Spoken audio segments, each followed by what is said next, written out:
Have you ever felt like a machine that forgot how to turn off? You're successful, you're hitting your goals, and your calendar is a masterpiece of productivity, but you feel absolutely nothing. You've traded your hobbies for networking, your sleep for leverage, and your joy for milestones. You aren't living a life, you're managing a series of high-stakes outputs. We live in a culture that worships the hustle. We are told that rest is for the weak, and that if you aren't redlining, you're losing. But burnout isn't just being tired. It's the quiet extinction of your inner light.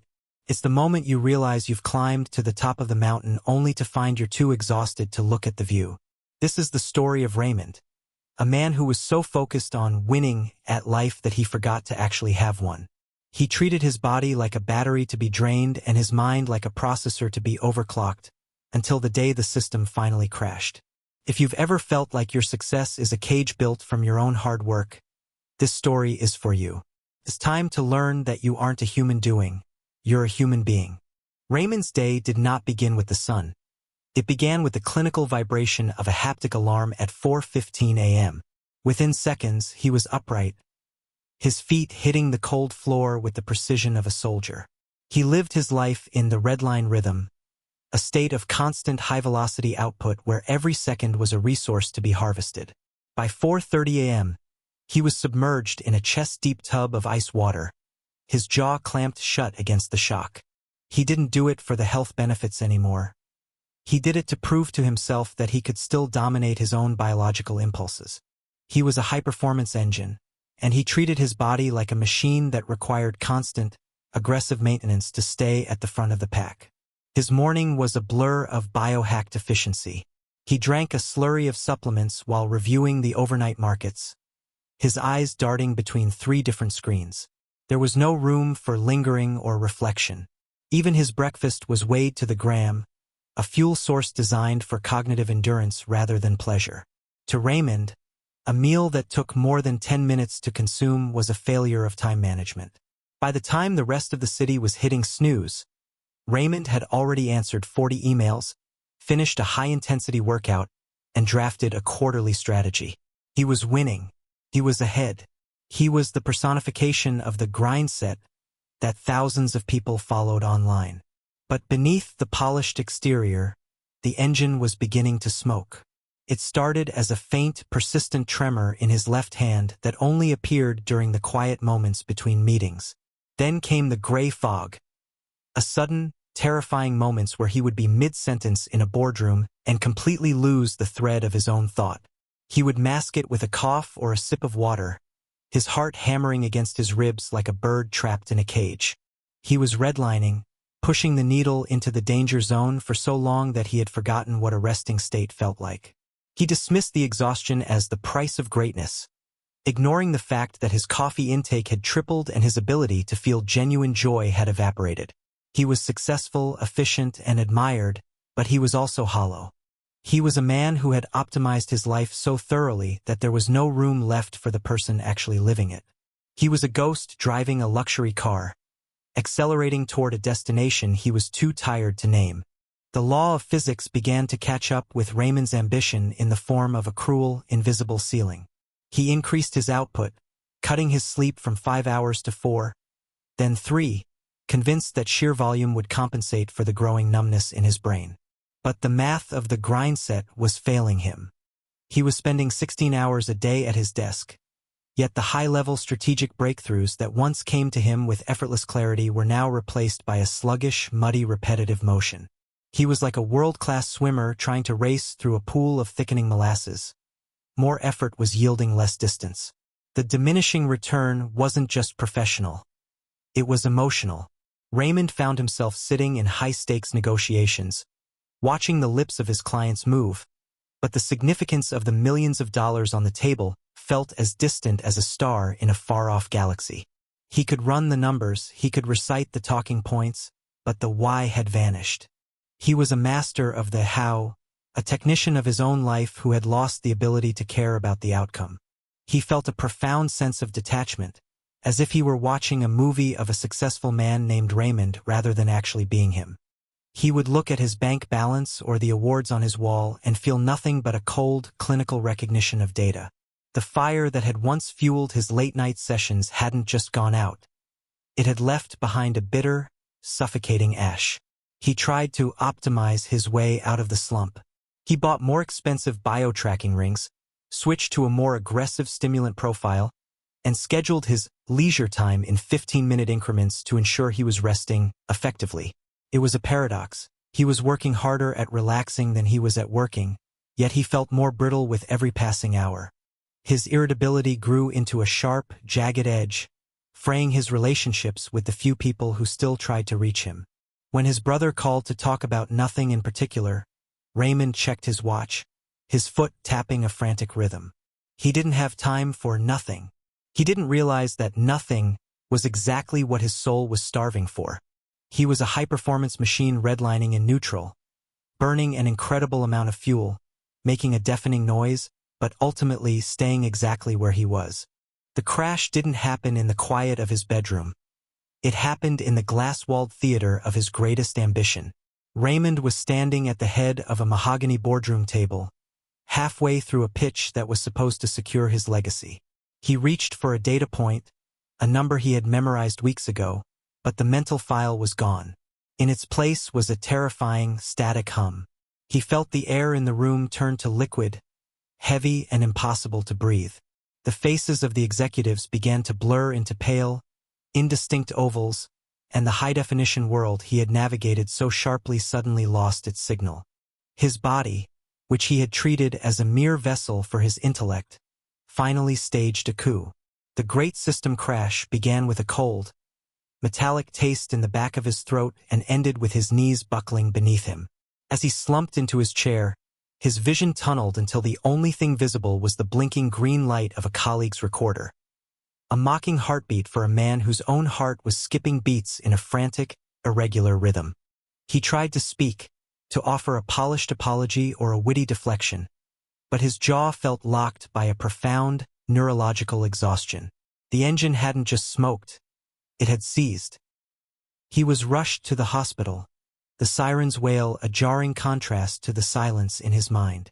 For the next 36 hours, Raymond existed in a twilight state, drifting between the white glare of hospital lights and a darkness that felt like velvet. When he finally woke, he found he couldn't even lift his phone. The device sat on the bedside table, a buzzing insect filled with urgent demands that he no longer had the strength to care about.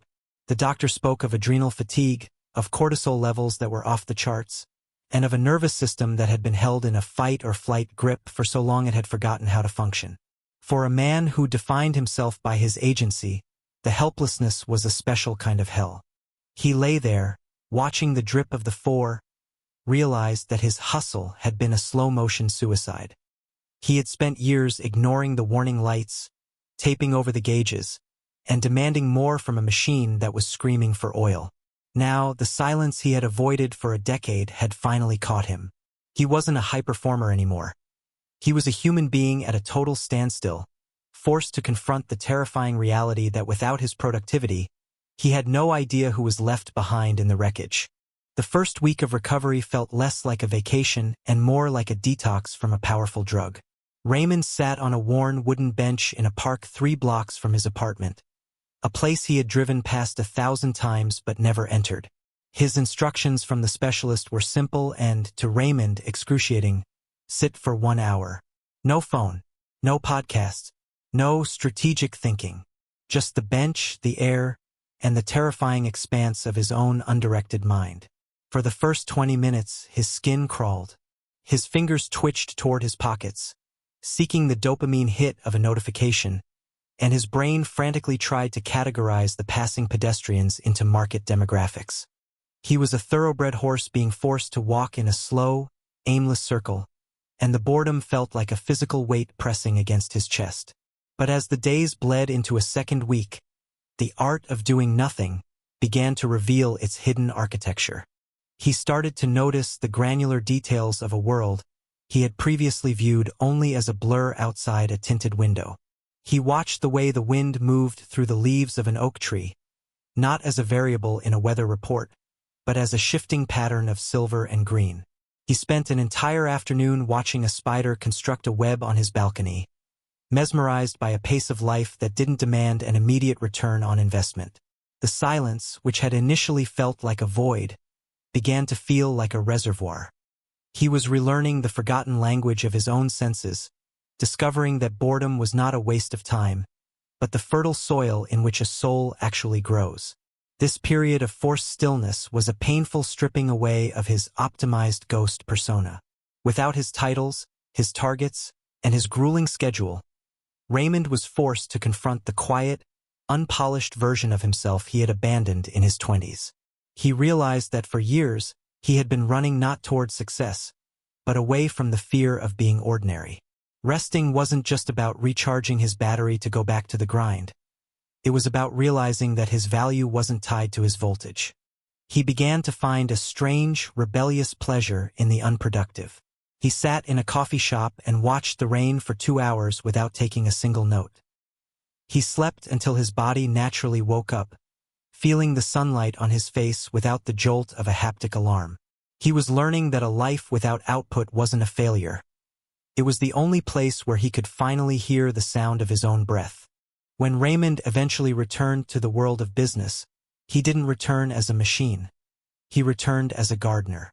The frantic, high-decibel roar of the red line rhythm had been replaced by something quieter and infinitely more powerful, a sustainable fire.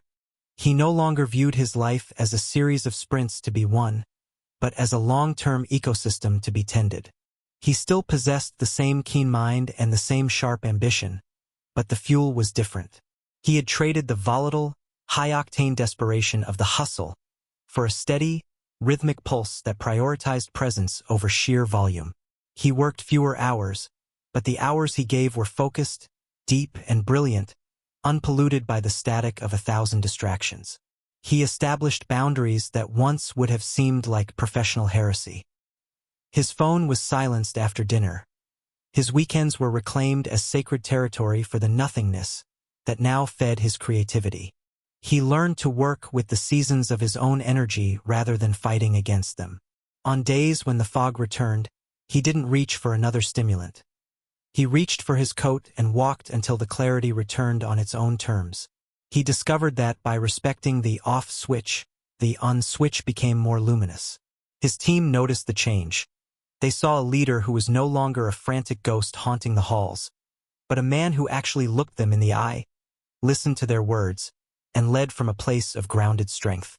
The most profound shift was in his internal metric for a good day. A successful day was no longer measured by the number of tasks checked off a list, but by the quality of his presence within those tasks. He could sit in a boardroom and feel the weight of the moment without being crushed by it. He could celebrate a win without immediately asking, "What's next?" Because he finally understood that the view from the summit is only beautiful if you have the breath left to enjoy it. Raymond realized that the greatest achievement of his life wasn't the titles he had accumulated or the wealth he had built. It was the fact that he was finally, truly alive to experience them. He had moved from a life of constant output to a life of intentional rhythm. He was no longer a battery to be drained, but a fire to be tended. A fire that didn't need to consume the entire forest to prove it was burning. He looked at his calendar, now filled with patches of white space, and for the first time in a decade, he didn't feel the urge to fill them. He simply sat in the quiet, breathed in the cool air, and smiled at the man in the mirror who had finally learned how to stay.